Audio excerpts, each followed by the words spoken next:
তো আসসালামু আলাইকুম। আজকে আমরা রিডিং প্যাসেজ 1, ক্যামব্রিজ 9 এবং টেস্ট 1 এর উইলিয়াম হেনরি পার্কিন নামের হচ্ছে যে টাইটেলে প্যাসেজটা দেওয়া আছে, এই প্যাসেজটা A to Z পড়ব ইনশাল্লাহ। তো কথা হচ্ছে আমরা কেন ফার্স্টে রিডিং প্যাসেজ 1 নিলাম, এর একটা কথা। আর একটা কথা হচ্ছে আপনার লিসনিং, রিডিং, রাইটিং, স্পিকিং 4টা মডিউল থাকা সত্ত্বেও আমরা কেন রিডিংটাকে হিট করলাম ফার্স্টে। তার পেছনে একমাত্র কারণ, লিসনিংটা আপনার প্র্যাকটিসের উপর ডিপেন্ড করবে 90% অফ দ্য কেজেস। স্পিকিংটা হচ্ছে আপনার প্র্যাকটিসের উপর ডিপেন্ড করবে।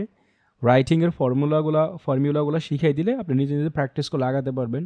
রিডিং একমাত্র স্কিল যেটা বাংলাদেশের স্টুডেন্টদের জন্য একটা গলার কাটা হয়ে যায় এবং এখানে সাধারণত অনেকে খুব বেশি ভালো করতে পারেন না। আর রিডিংটা হচ্ছে পড়ায় দেওয়ার মতো একটা সেগমেন্ট, এজন্য হচ্ছে আমরা রিডিং মডিউলটা ফার্স্টে নিয়েছি। তো এখানে আমাদের দুইটা স্লাইড অন করা আছে, একটাতে কোয়েশ্চেন্সগুলো দেওয়া আছে এখানে, আরেকটা হচ্ছে প্যাসেজ দেওয়া আছে। তো আপনি যদি আছে একেবারেই বিগিনার হন, ইতিপূর্বে যদি কোনো ক্যামব্রিজ পড়ার কোনো রকম এক্সপিরিয়েন্স না থাকে, তাহলে আপনার জন্য হচ্ছে এই ক্লাসটা। আমার কাছে মনে হয় আপনি ইতিপূর্বে কোনো প্যাসেজ পড়ার নাই, পড়ছেন কি? আজকেই ফার্স্ট? আচ্ছা, ঠিক আছে। তো আপনাকে ডেডিকেট করে ক্লাসটা নেওয়া, সুতরাং পরবর্তীতে যারা দেখবে তাদের যদি থ্যাংক ইউ দিতেই হয় তাহলে যেন আপনাকে দেয়। ওকে, ফাইন।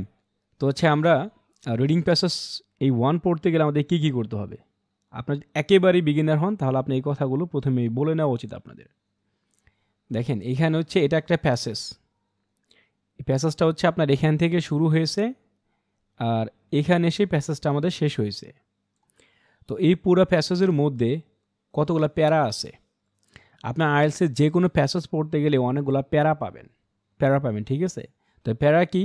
দেখেন, এখান থেকে একটা লেখা শুরু হয়েছে, এখানে এসে একটা লেখা শেষ হয়েছে, মাঝখানে একটা স্পেস আছে। তো এই যে স্পেসটা আছে, এইখানে যে বড় করে একটা স্পেস আছে, মানে ডাবল স্পেস বলা যায়। এখানে লাইনের মধ্যে যে স্পেসটা আছে তার এখানে দ্বিগুণ স্পেস আছে, এখানে ডাবল স্পেস আছে। তো ডাবল স্পেসের পূর্ব পর্যন্ত, মানে এখান থেকে শুরু করে এই পর্যন্ত, এটা হচ্ছে একটা প্যারা। এরপর বলতে গেলে এখান থেকে শুরু করে এই পর্যন্ত হচ্ছে আরেকটা প্যারা। আবার এখান থেকে শুরু করে এখান পর্যন্ত হচ্ছে আরেকটা প্যারা। আবার সিমিলারলি বলতে গেলে এখান থেকে শুরু করে এই পর্যন্ত আরেকটা প্যারা। তাহলে এইভাবে হচ্ছে আমাদের মূলত প্যারাগুলো থাকে একটা প্যাসেজে। আপনার হচ্ছে এই 7টা থেকে আপনার 10টা কিংবা 11টা প্যারাও থাকতে পারে। যেমন এখানে হচ্ছে হয়তো 9টা প্যারার মতো আছে। ফাইন। তো প্যারা কেন সিলেক্ট করতে, প্যারাটা কেন আলাপ করলাম, কারণ আছে। কারণটা হচ্ছে আমরা কিছুক্ষণের মধ্যে বুঝতে পারবো। আইএসএ প্যারা খুব ম্যাটার করে, ঠিক আছে? প্যারা খুবই ম্যাটার করে, কারণ প্যারার উপর ভিত্তি করে কোয়েশ্চেন্সগুলো হচ্ছে কোয়েশ্চেন লোকেট করতে হয় যে কোন প্যারাতে কোন কোয়েশ্চেন্স আছে। আচ্ছা, তো এখন দেখেন আমাদের হচ্ছে এখানে যে প্যাসেজটা দেওয়া আছে, আমাদের বলছে যে you should spend about 20 minutes. আপনি শুধুমাত্র 20 মিনিট ব্যয় করতে পারবেন। 1 কোয়েশ্চেন্স 1 to 13, 1 থেকে 13 পর্যন্ত প্রশ্নে আপনার সময় ব্যয় করতে পারবেন কতটুকু? 20 মিনিট, 20 মিনিটস। তো এখানে আমাদের এখান থেকে প্যাসেজ শুরু হয়ে এখানটাতে আমাদের প্যাসেজ শেষ হয়েছে। তো এই পুরো প্যাসেজ যদি আমরা A to Z পড়তে যাই, পুরোটা পড়তে গেলেই বলা যায় আমাদের 5 থেকে 7 মিনিট সময় চলে যাবে। আচ্ছা, তাহলে আমার 1 থেকে 13টা কোয়েশ্চেন্সের আনসার যদি বের করতে গিয়ে প্যাসেজটা আমি আবার পড়ি, তাহলে আমার আরও সময় চলে যাবে। আইএলটিএসের একটা বিগেস্ট প্রবলেম হচ্ছে ল্যাক অফ টাইম। আপনি হয়তো শুরু থেকে শেষ পর্যন্ত পুরো প্যাসেজটা পড়লে সবগুলো কোয়েশ্চেন্সেরই আনসার করতে পারবেন, কারণ কোয়েশ্চেন্সগুলো আনসার এই প্যাসেজের মধ্যেই দেওয়া আছে, হয়তো প্যারাফ্রেজিং আকার দেওয়া আছে। সুতরাং আপনি বেশি সময় নিয়ে পড়লে হয়তো আনসারগুলো করতে পারবেন। কিন্তু আপনার কম্প্রিহেনশন কেমন এটা বোঝার জন্য হচ্ছে খুব কম সময়ে আপনাকে কোয়েশ্চেন্সগুলো আনসার করতে হবে। এই জন্য হচ্ছে একটা ট্রিক্স হিসেবে যে কাজটা অনেকেই করে থাকেন, এবং এটা হচ্ছে করাটা যুক্তিযুক্ত আমি ব্যক্তিগতভাবে মনে করি, সেটা হচ্ছে আপনার ফার্স্টে কোয়েশ্চেন্সগুলো পড়তে হয়। কোয়েশ্চেন্সগুলো পড়ে কোয়েশ্চেন্সগুলোর মধ্যে আপনি কিওয়ার্ড সিলেক্ট করতে হয়। ওই কিওয়ার্ড দিয়ে আপনার হচ্ছে প্যাসেজ থেকে সার্চ করে আনসারটা বের করলে দ্রুততম সময়ে আনসারগুলো বের করা যায়। তারই ধারাবাহিকতায় আমাদের হচ্ছে আপনার আইএলটিএস যে কোয়েশ্চেন্স প্যাটার্ন রিডিংয়ের জন্য, সেটা 7 থেকে 9 ধরনের কোয়েশ্চেন্স প্যাটার্ন হয়ে থাকে। তো আজকে আমরা একটা কোয়েশ্চেন্স প্যাটার্ন নিয়ে আলাপ করব, সেটা হচ্ছে ট্রু ফলস নট গিভেন।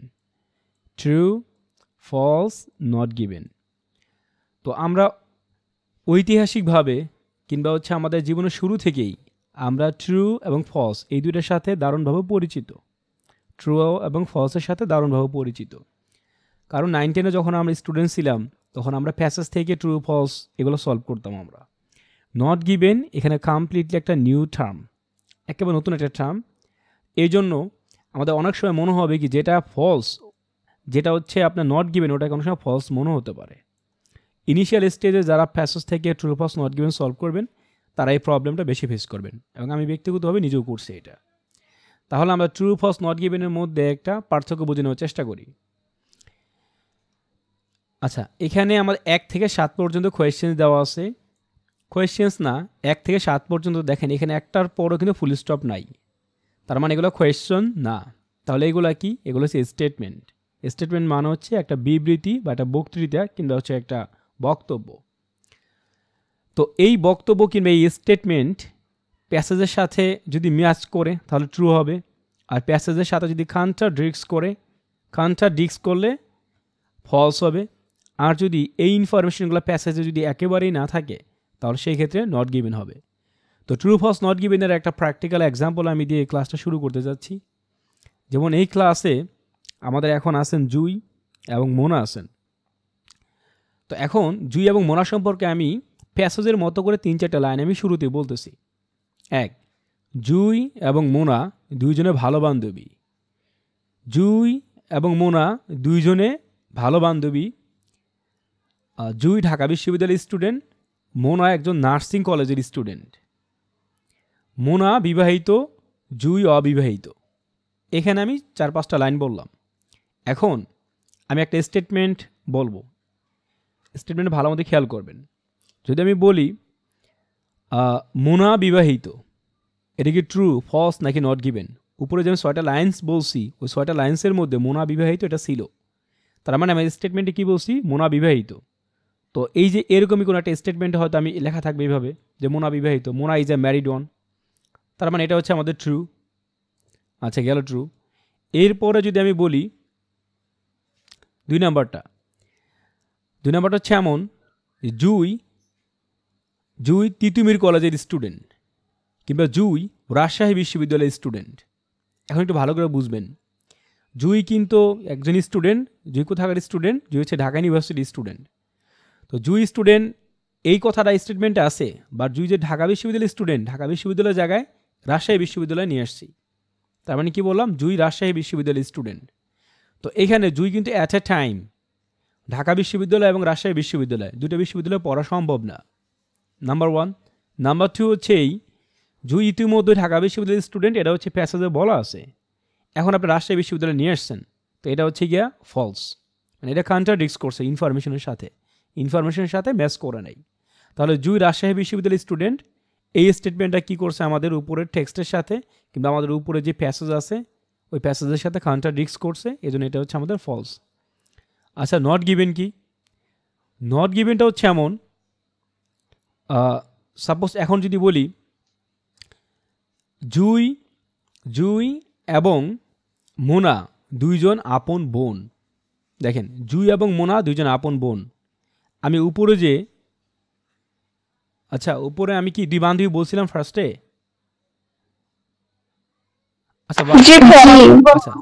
আচ্ছা বাদ দেন তাহলে। এবারে আমি যদি বলি জুই এবং মোনা দুইজনের বাড়ি ময়মনসিংহে, তো এই যে দুইজনের বাড়ি কোথায় এই কথা কিন্তু আমি বলি নাই কোথাও, আমার উপরে 6টা লাইন্সের মধ্যে এটা কোথাও বলি নেই। তো আমি স্টেটমেন্টে বলতেছি কি জুই এবং মোনার বাড়ি হচ্ছে ময়মনসিংহ, বাড়ি নিয়ে কোনো কথাই বলি নেই, কিচ্ছু বলি নেই। তাহলে জুই এবং মোনার বাড়ি ময়মনসিংহ হতে পারে, রংপুর হতে পারে, মাদারীপুর হতে পারে, মুন্সিগঞ্জ হতে পারে, XYZ বাংলাদেশের 64 ডিস্ট্রিক্টের মধ্যে যে কোনো জায়গায় হতে পারে। তো এখন কোথায় বাড়ি এটা আমরা একজাক্টলি জানি না, এটা প্যাসেজও হচ্ছে উল্লেখ করা নাই। আমার 6টা লাইন্সে ফার্স্টে বলছিলাম ওখানে উল্লেখ করা নাই, তার মানে এটা হচ্ছে আমাদের নট গিভেন। তো এই স্টেটমেন্টের সাথে প্যাসেজের ইনফরমেশনের সাথে যদি মানে আপনার মানে প্যাসেজের ইনফরমেশন মানে প্যাসেজের মধ্যে যদি ওই বিষয়ে কোনো আলাপই না থাকে, ওই বিষয়ে কোনো আলোচনাই না থাকে, তাহলে ওটা হচ্ছে আমাদের নট গিভেন। তো অনেক সময় আমাদের নট গিভেনটাকে মনে হবে ফলস, কিন্তু আপনারা হচ্ছে এদিকে একটু সতর্ক থাকবেন। নট গিভেন মানে হচ্ছে প্যাসেজে ওই ধরনের কোনো ইনফরমেশনে থাকবে না, ওটা হাও হতে পারে, ওটা নাও হতে পারে। মানে জুই এবং মোনার বাড়ি ময়মনসিংহ হতেও পারে, নাও হতে পারে, এ বিষয়ে কোনো কথাই বলে নাই, সুতরাং এটা হচ্ছে আমাদের নট গিভেন। আচ্ছা, তো ট্রু ফলস নট গিভেনের আইডিয়াটা আমাদের ক্লিয়ার হলো ফার্স্টে। এখন আমাদের কাজ কি? আর কাজ হচ্ছে আমাদের কিওয়ার্ড সিলেক্ট করা। কিওয়ার্ড সিলেক্ট করা হচ্ছে আমাদের কাজ, কারণ এই কিওয়ার্ড দিয়ে হচ্ছে আমরা প্যারাগুলোতে কোয়েশ্চেন লোকেট করার চেষ্টা করব। কোয়েশ্চেন লোকেট করা মানে হচ্ছেই এই প্রশ্নটার উত্তর কোন প্যারাতে আছে ওটাকে বলে কোয়েশ্চেন লোকেট করা, বা একজ্যাক্টলি কোন লাইনে আছে ওটা লোকেট করা। কারণ আপনি যদি কোয়েশ্চেন্সগুলো একজ্যাক্টলি লোকেট না করতে পারেন তাহলে কোয়েশ্চেন্সের আনসারও প্রপারলি করতে পারবেন না। এবার আমি কাজের কথায় আসি যে আমাদের কিওয়ার্ড সিলেক্ট করতে হবে। তো কিওয়ার্ডগুলো কী হয় সাধারণত? এখন দেখেন, কিওয়ার্ড সিলেকশনের সময় সবসময় খেয়াল রাখবেন যে নাউন, তারপর হচ্ছে অ্যাডজেক্টিভ, তারপর হচ্ছে প্রিন্সিপাল ভার্ব। এটা আমি জাস্ট ভার্ব লিখলাম, প্রিন্সিপাল ভার্ব আর লিখলাম না। এরপর হচ্ছে adverb, noun, adjective, verb, adverb. এইগুলা সাধারণত হচ্ছে আমাদের কিওয়ার্ড হিসেবে সিলেক্ট করতে হবে। যখনই হচ্ছে কিওয়ার্ডের কথাটা আসবে ধরে নেবেন হচ্ছে সাধারণত এই বিষয়গুলো সিলেক্ট করতে হবে। ঠিক আছে, এর মধ্যে সবগুলো সিলেক্ট করতে হবে এমন না, আপনার কোয়েশ্চেন্সটা পড়ে মানে স্টেটমেন্টটা পড়ে একটু অনুধাবন করতে হবে এখানে কিওয়ার্ডগুলো কী হতে পারে। আচ্ছা, তার ফার্স্ট স্টেটমেন্টটা আমরা একটু পড়ি। Michael Faraday was the first person to recognize Perkin's ability as a student of chemistry. Michael Faraday was the first person. দেখেন এই যে মাইকেল ফ্যারাডে ছিল প্রথম ব্যক্তি টু রেকগনাইজ ফাকিংস অ্যাবিলিটি, পার্কিন্সের সক্ষমতা উপলব্ধি করতে পারছিল। এই টু রেকগনাইজ এটার মানে হচ্ছে উপলব্ধি করা, অনুধাবন করা, বুঝতে পারা, চিনতে পারা। আচ্ছা, তো Michael Faraday was the first person to recognise Perkin's ability. তো পার্কিন্সের সক্ষমতা প্রথম বুঝতে পেরেছিল মাইকেল ফ্যারাডে। আচ্ছা, as a student of chemistry, তাহলে দেখেন Michael Faraday was the first person. তো মাইকেল ফ্যারাডে কি? প্রথম ব্যক্তি টু রেকগনাইজ, যিনি বুঝতে পারছিল পার্কিন্স অ্যাবিলিটি, পার্কিন্সের সক্ষমতা আছে। As a student of chemistry পড়ার সক্ষমতা আছে পার্কিনের মধ্যে, এটা প্রথম কে বুঝতে পারছে? প্রথম হচ্ছে মাইকেল ফ্যারাডে বুঝতে পারছে। এই হচ্ছে আমাদের এখানে কিওয়ার্ড সিলেকশন ডান। তো আমরা চারটা কিওয়ার্ড সিলেক্ট করছি। একটা হচ্ছে আমাদের মাইকেল ফ্যারাডে, তারপরে দ্য ফার্স্ট পারসন, এবার টু রেকগনাইজ, তারপর হচ্ছে পার্কিন্স অ্যাবিলিটি, তারপর হচ্ছে কেমিস্ট্রি। এই চারটা ওয়ার্ড আমরা সিলেক্ট করছি। এখন এই চারটা দিয়ে আমরা এখানে সার্চ করব। একটা মজার কথা বলে রাখি, সেই মজার কথাটা হচ্ছে এই যে ট্রু ফলস নট গিভেন সবসময় হচ্ছে সিকোয়েন্স মেনটেন করে। আচ্ছা, সিকোয়েন্স মেনটেন বলতে কি বোঝায়? সিকোয়েন্স মেনটেন মানে হচ্ছে সিরিয়াল মেনটেন করে। সিরিয়াল মেনটেন করে তার মানে হচ্ছে আপনার প্রথমটা প্রথম প্যারায় উত্তর থাকবে, দ্বিতীয়টা দ্বিতীয় প্যারায় উত্তর থাকবে, তৃতীয়টা তৃতীয় প্যারায় উত্তর থাকবে, এইভাবে। মানে প্রথম কোয়েশ্চেন্সের আনসার প্রথম দিকে থাকবে, দ্বিতীয় কোয়েশ্চেন্সের আনসার তারপরে থাকবে, তৃতীয় কোয়েশ্চেন্সের আনসার তারপরে থাকবে, ফোর্থ কোয়েশ্চেন্সের আনসার তারপরে থাকবে। এইভাবে ধারাবাহিকভাবে আস্তে আস্তে কি নিচের দিকে যেতে থাকবে। কখনোই এমন হবে না যে 1 নাম্বার প্যারাতে আমরা 5 নাম্বার কোয়েশ্চেন্সের আনসার পাবো, আবার 1 নাম্বার কোয়েশ্চেন্সের আনসার আমরা 3 নাম্বার কিংবা 4 নাম্বার প্যারাতে পাবো, এমন হবে না। ঠিক আছে, সিকোয়েন্স মেনটেন করবে। প্রথমটা যেখানে আপনি উত্তরে পাবেন, ফার্স্ট কোয়েশ্চেন্সের আনসার যেখানে উত্তর পাবেন, সেকেন্ড কোয়েশ্চেন্সের আনসার তার আগে পাবেন না, অবশ্যই তার কি পরেই পাবেন। আচ্ছা, তো এটা হচ্ছে সিরিয়াল মেনটেন করা বা সিকোয়েন্স মেনটেন করা। এখন আমরা চারটা কিওয়ার্ড সিলেক্ট করছি। একটা হচ্ছে মাইকেল ফ্যারাডে, তারপরে দ্য ফার্স্ট পারসন, তারপর to recognise, Perkin's ability, chemistry. তো এই চারটা ওয়ার্ড আমরা ফিগার আউট করবো। চারটা ওয়ার্ড কোথায় আছে? তো প্রথম লাইনে আমরা পড়ি। দেখেন এখানে লাইন পড়ার সময় আমাদের হাতে থাকবে না, আমরা পড়বো না, আমরা দ্রুত হচ্ছে স্ক্যান করব। এখানে একটা কথা আছে যে স্কিপ অ্যান্ড স্ক্যান। স্কিপ মানে হচ্ছে লাফায় লাফায় পড়ে যাওয়া, মানে দ্রুত পড়ে যাওয়া। আর স্ক্যান মানে হচ্ছে আমি কম্পিউটারের কোনো একটা যন্ত্রাংশের একটা স্ক্যানার আছে, স্ক্যানারের মধ্যে একটা ফাইল যদি আপনি দেন, একটা পেজ যদি দেন, ওটা একসাথে ওই পেজে যা যা আছে সব কিছু স্ক্যান করে রেখে দিতে পারবেন আপনি। তো তো আপনি যখন এই স্ক্যান করে যখন পড়ে যাবেন তখন সবগুলো দিকে নজর রাখতে হবে। আর স্কিপ করবেন কিভাবে, যে 4টা ওয়ার্ড সিলেক্ট করছেন ওই 4টা ওয়ার্ড যদি আপনি কোথাও পান তাহলে ওখানে আপনি অ্যাটেনশন দিবেন, ওই 4টা ওয়ার্ড যদি না পান তাহলে ওখানে অ্যাটেনশন দিবেন না, তাহলে বাকিগুলা কি স্কিপ করে, স্কিপ মানে লাভ দিয়ে চলে যাওয়া, মানে এমন করে চলে যাওয়া, ঠিক আছে। তো যেখানে যেখানে আমাদের পরিচিত ওয়ার্ডগুলো পাবো ওখানে একটু থামবো, একটু চিন্তা করবো যেখানে উত্তর আছে কিনা। আর যদি আমাদের যে সিলেক্টেড ওয়ার্ডগুলো কিওয়ার্ডসগুলো যদি না পাই তাহলে আমরা স্কিপ করে চলে যাব, ওটা বাদ দিয়ে চলে যাবো, ওখানে অ্যাটেনশন দেবো না, আমরা পড়বো না। আচ্ছা, তো এখন দেখেন আমাদের ওখানে ছিল কি ওখানে ছিল হচ্ছে আপনার Michael Faraday the first person to recognize Perkin's ability chemistry, এগুলা। তাহলে এখানে আছে কি William Henry Perkin was born on, এগুলো ওই যে ওয়াজ বোর্ন অন XYZ যা আছে এগুলোর দিকে তাকাবো না, আমরা জাস্ট কী তাকাবো, এখানে হচ্ছে আমরা কিওয়ার্ডটার দিকে তাকাবো, উইলিয়াম হেনরি পার্কিন, এটা পাইছি। আর বাকি আর 3-4টা ওয়ার্ড যে সিলেক্ট করছে ওগুলো পাই কিনা একটু দেখি। দেখেন এই যে পার্কিনস কিউরিসিটি, ওখানে বলা আছে কি পার্কিনস অ্যাবিলিটি, তো ম্যাচ করে নাই, ম্যাচ না করলে আমরা স্কিপ করে চলে যাব, স্কিপ করে চলে গেছি। এখান থেকে কি আসছে, ফর কেমিস্ট্রি, এনথাউজিয়াজম ফর কেমিস্ট্রি, তাহলে কেমিস্ট্রি পড়ার প্রতি তার আগ্রহ। জাস্ট আমরা হচ্ছে কেমিস্ট্রি পাইলাম আর উইলিয়াম হেনরি পার্কিন পাইলাম। তো উইলিয়াম হেনরি পার্কিন কিন্তু আমাদের কি সিলেক্টেড কিওয়ার্ড না, আমাদের সিলেক্টেড কিওয়ার্ড কি পার্কিনস অ্যাবিলিটি। তার মানে এখানে আমরা একটা মাত্র কিওয়ার্ড পাইছি, আর কিছুই পাইনি, তার মানে এখানে উত্তরটা নাই আসলে। এরপর হচ্ছে আমরা দ্বিতীয় প্যারাতে যাই। তার প্রথম প্যারা কি আমাদের মিসিং, প্রথম প্যারা মিসিং, তার মানে এই প্যারাতে আর কোনো ট্রু ফলস নট গিভেনের আনসার আমরা পাবো না।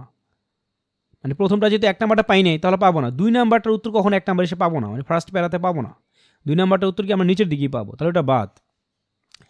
দ্বিতীয় নম্বর প্যারাটা একটু পড়ি, দেখেন কি আছে এখানে। As a student at the City of London School Perkins, দেখেন অ্যাজ আ স্টুডেন্ট, তো স্টুডেন্ট কথার সাথে কিন্তু ম্যাচ করে, ওখানে কিন্তু আমাদের স্টুডেন্ট ছিল। As a student at the City of London School, এগুলো বাদ। Perkin became immersed in the study of chemistry, Perkin কি করে, কেমিস্ট্রি পড়া শুরু করে। হিজ ট্যালেন্ট অ্যান্ড ডিভোশন, এই যে দেখেন হিজ ট্যালেন্ট অ্যান্ড ডিভোশন, এই যে হিজ ট্যালেন্ট অ্যান্ড ডিভোশন আছে না, মানে তার মেধা এবং ডিভোশন, তখন কারো প্রচণ্ড রকম মেধা আছে কিন্তু তার পড়ার ধৈর্য নাই, তার ওই পড়ার প্রতি ডেডিকেশন নাই, সে ওটা পড়তে আগ্রহী না, তাহলে ওই সাবজেক্টটা পড়ার যোগ্যতা কিন্তু তার নাই। তখন সাপোজ কারো ম্যাথ করার যোগ্যতা আছে, মানে কি ম্যাথ তার বোঝার মতো ট্যালেন্ট আছে, আর ম্যাথ করার মতো তার ধৈর্য আছে, তো যখন মেধা এবং ধৈর্য দুইটা যোগ হয়ে যায় তখন কি তার ম্যাথ পড়ার যোগ্যতা তৈরি হয়। তাহলে ট্যালেন্ট অ্যান্ড ডিভোশন এটা একটা প্যারাফ্রেজিং ফ্রেজ। এখানে এই ট্যালেন্ট অ্যান্ড ডিভোশন বলতে কি বোঝায়, অ্যাবিলিটি বোঝায়। আচ্ছা, এখানে দেওয়া আছে হিজ, মানে তার, তো হিজ এটা একটা পজিটিভ অ্যাডজেক্টিভ, ভালো করে বুঝুন, হিজ এটা একটা পজিটিভ অ্যাডজেক্টিভ। আর আমি হিজের জায়গায় যদি বলি পার্কিনস, মানে পার্কিনের মেধা এবং যোগ্যতা, এটা বলা যে কথা, তার মেধা এবং যোগ্যতা বলা কি একই কথা, মানে পার্কিনস ওটার প্যারাফ্রেজিং ওয়ার্ড হচ্ছে এখানে হিজ। আর এই হিজ বলতে কিন্তু সরাসরি পার্কিনকে বুঝাইছে, কারণ কি, কারণ হচ্ছে আপনি একটা পজিটিভ অ্যাডজেক্টিভ যখন বসে তখন ওটা প্রিভিয়াস মেনশন যে নাউন থাকে সেই নাউনটাকে আসলে সে ডিনোট করে, সেই নাউনটাকে বোঝায়। তো এখান থেকে শুরু করে এই পর্যন্ত আমাদের একটা মাত্র মানুষের নাম আছে, সেটা কি, পার্কিন। তো এখানে হিজ যখন বলছে, এই হিজ দেয়া মূলত পার্কিনকে বুঝেছে। তো এখানে হিজ না বলে যদি পার্কিন বলতো তাহলে কি বলতো, পার্কিনস, মানে পার্কিনের মেধা এবং যোগ্যতা, মানে এখানে পার্কিনসের পজিটিভ অ্যাডজেক্টিভ দিত। তো এখানে পার্কিনের পজিটিভ অ্যাডজেক্টিভ দিছে, কিন্তু হিজ মানে প্রোনাউন আকারে দিছে, এটা প্রোনাউন না, এটাই পজিটিভ অ্যাডজেক্টিভ। ওই পার্কিনস ওটাও পজিটিভ অ্যাডজেক্টিভ, হিজ এটাও পজিটিভ অ্যাডজেক্টিভ। তাহলে দেখেন হিজ ট্যালেন্ট অ্যান্ড ডিভোশন, তার মেধা এবং ধৈর্য, কিংবা তার মেধা এবং তার ডেডিকেশন, তার আত্মনিয়োগ, এইটার ইন শর্ট করলে কি হয়, যোগ্যতা। তার মেধাও আছে, তার শ্রম দেওয়ার মতো মানসিকতাও আছে, তার মানে তার যোগ্যতা আছে। তাই হিজ ট্যালেন্ট অ্যান্ড ডিভোশন, এটার মান হচ্ছে হিজের পরিবর্তে আমরা মনে মনে পড়বো পার্কিনস, ট্যালেন্ট অ্যান্ড ডিভোশন বলতে বুঝবো অ্যাবিলিটি। তাহলে হিজ ট্যালেন্ট অ্যান্ড ডিভোশন মানে তার মেধা এবং ধৈর্য, মানে পার্কিনস অ্যাবিলিটি, মানে পার্কিনসের সক্ষমতা, টু দ্য সাবজেক্ট, ওই সাবজেক্টের প্রতি। তা ওই সাবজেক্টের প্রতি বলতে কোন সাবজেক্টের প্রতি বুঝেছে, এখন আমাদের একটু পেছনের দিকে যেতে হবে। যে ইতিপূর্বে দেখেন এখানে কি বলছে, দা ইউজ করছে না, দা হচ্ছে একটা আর্টিকেল যেটা সাধারণত কোনো নাউনকে নির্দিষ্ট করতে ব্যবহৃত হয়। একটা নাউন নির্দিষ্ট হয় কখন, যখন একটা noun more than one time, একবারের বেশি যখন কোনো একটা নাউন উল্লেখ করা হয় তখন ওটা নির্দিষ্ট হয়ে যায়। মানে প্রথমবার হচ্ছে অনির্দিষ্ট থাকে, তার পরবর্তীতে যে কোনো নাউন নির্দিষ্ট হয়ে যায়। যেমন একটা উদাহরণ দিই, যে আমি একটা মোবাইল কিনছি। দেখেন আমি একটা মোবাইল কিনছি, এখানে আমি একটা মোবাইল কিনছি, এই মোবাইল সম্পর্কে কারো কোনো আইডিয়া নাই। এটা ফার্স্ট লাইন, মোবাইল শব্দটা আমি প্রথম ব্যবহার করছি, এটার পূর্বে আমি আই ইউজ করছি, একটা ইনডিফিনিট আর্টিকেল ইউজ করছি। এখন পরবর্তীতে যদি আমি আরেকটা লাইনে আমি এই মোবাইল কথাটা উল্লেখ করি, তখন এই মোবাইলটা নির্দিষ্ট হয়ে যাবে। কেন নির্দিষ্ট হবে? কারণ ইতিমধ্যে একটা বাক্যে আমি উল্লেখ করে ফেলছি। ওকে, কাম টু দ্য পয়েন্ট। এখন যদি আমি বলি এইভাবে যে আমি একটা মোবাইল কিনছি, মোবাইলটি 2 দিন আগে নষ্ট হয়ে গেছে। এই দেখেন প্রথমবার বলছিলাম কি আমি একটি মোবাইল কিনছি, মানে একটি ইউজ করছি, আসলে ইনডিফিনিট আর্টিকেল। পরবর্তী সেন্টেন্সে আমি কি বললাম, যে মোবাইলটি গতকালকে বা মোবাইলটি 2 দিন আগে নষ্ট হয়ে গেছে। যে মোবাইলটি, পরবর্তীতে টি চলে আসছে আমার। এই যে টি যখন বললাম যে মোবাইলটি, তো আমি যদি বলি মোবাইলটি নষ্ট হয়ে গেছে, কোন মোবাইলটি, এই প্রশ্ন কিন্তু আপনারা করবেন না, কারণ ইতিমধ্যেই মোবাইল সম্পর্কে আমি কিছু ইনফরমেশন দিয়ে ফেলছি, যে আমি একটি মোবাইল কিনছি, গত 2 দিন আগে মোবাইলটি নষ্ট হয়ে গেছে, মানে যে মোবাইলটা আমি কিনছিলাম ওই মোবাইলটাই নষ্ট হয়েছে। তার মানে পরবর্তীতে ফার্স্ট সেন্টেন্সে আমি ব্যবহার করলেও পরবর্তী সেন্টেন্সে আমি দা ব্যবহার করছি। একটু আরেকটু ক্লিয়ার করি, I have bought a mobile phone, মানে আমি একটা মোবাইল ফোন কিনছি, last 2 days back the phone was damaged, কত 2 দিন আগে মোবাইল ফোনটা কি নষ্ট হয়ে গেছিল। আচ্ছা, তাহলে এই যে প্রথমে আই ইউজ করলে পরবর্তীতে দা ইউজ করলাম, দা মানে নির্দিষ্ট করা বোঝায়। তো ঠিক এখানেও কি বলছে, his talent and devotion to the subject, ওই সাবজেক্টের প্রতি তার মেধা এবং মানে ওই সাবজেক্টের প্রতি তার হচ্ছে ট্যালেন্ট মানে মেধা, ডিভোশন মানে হচ্ছে ধৈর্য কিংবা আত্মনিয়োগ।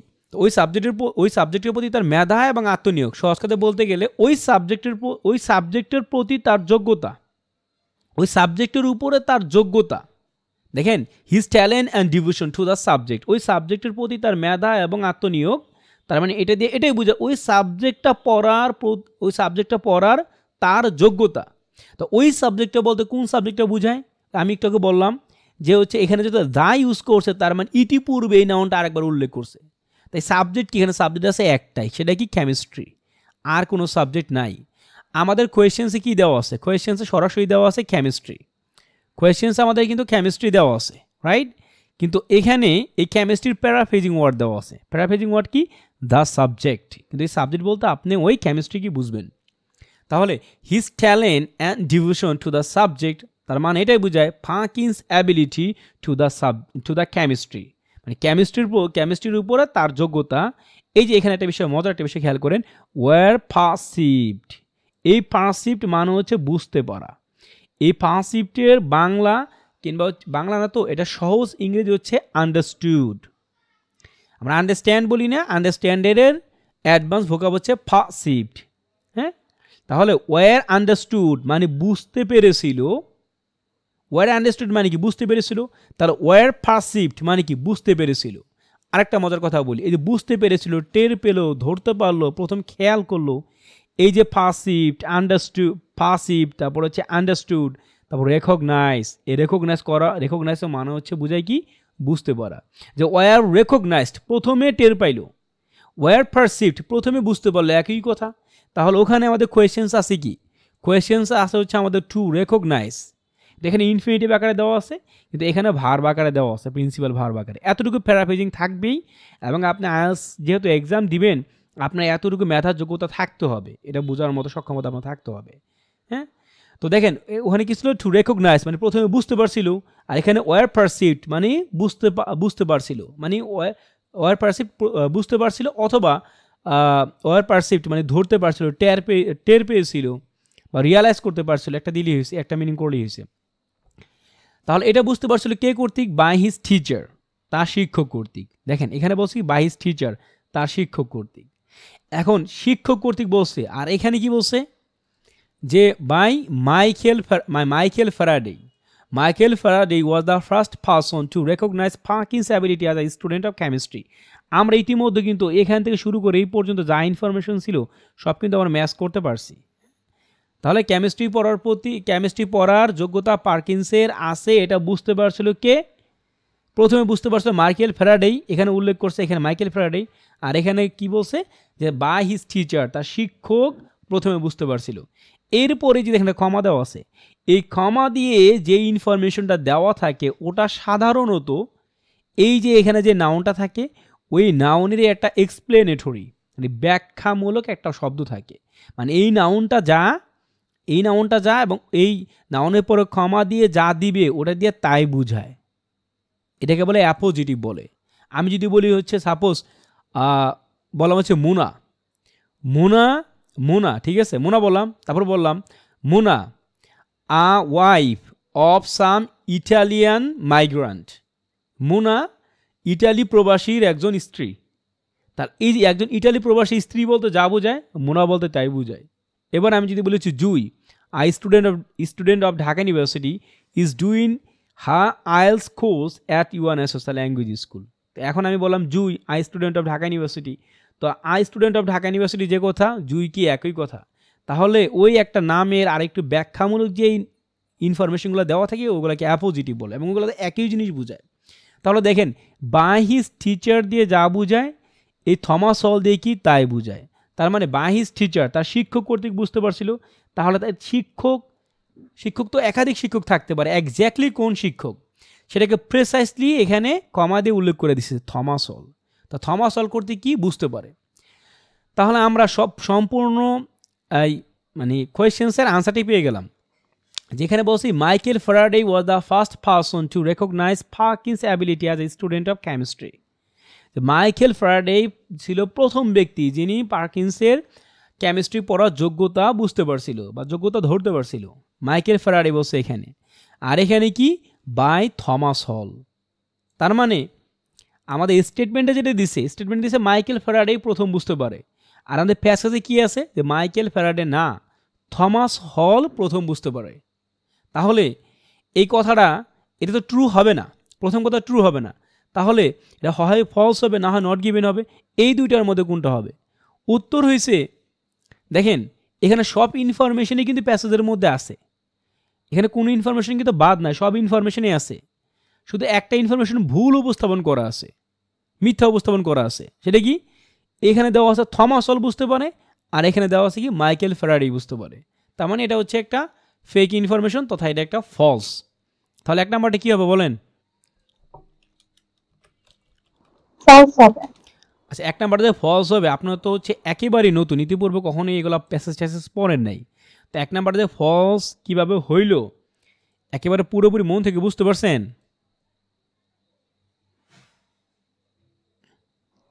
জি ভাইয়া।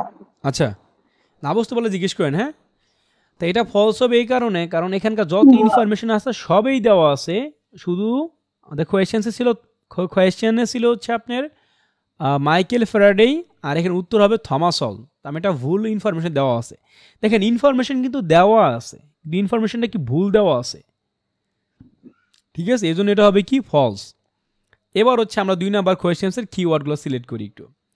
Michael Faraday suggested Perkin should enroll in the Royal College of chemistry.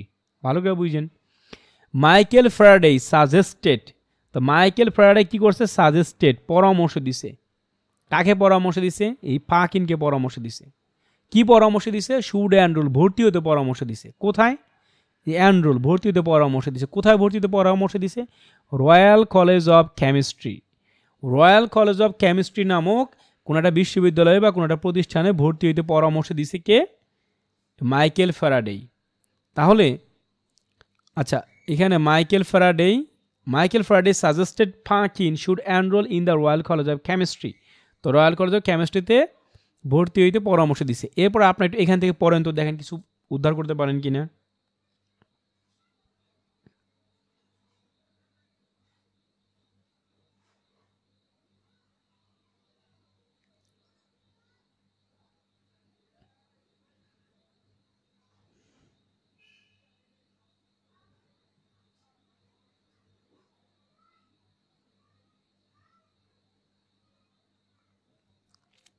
কি পড়তেছেন?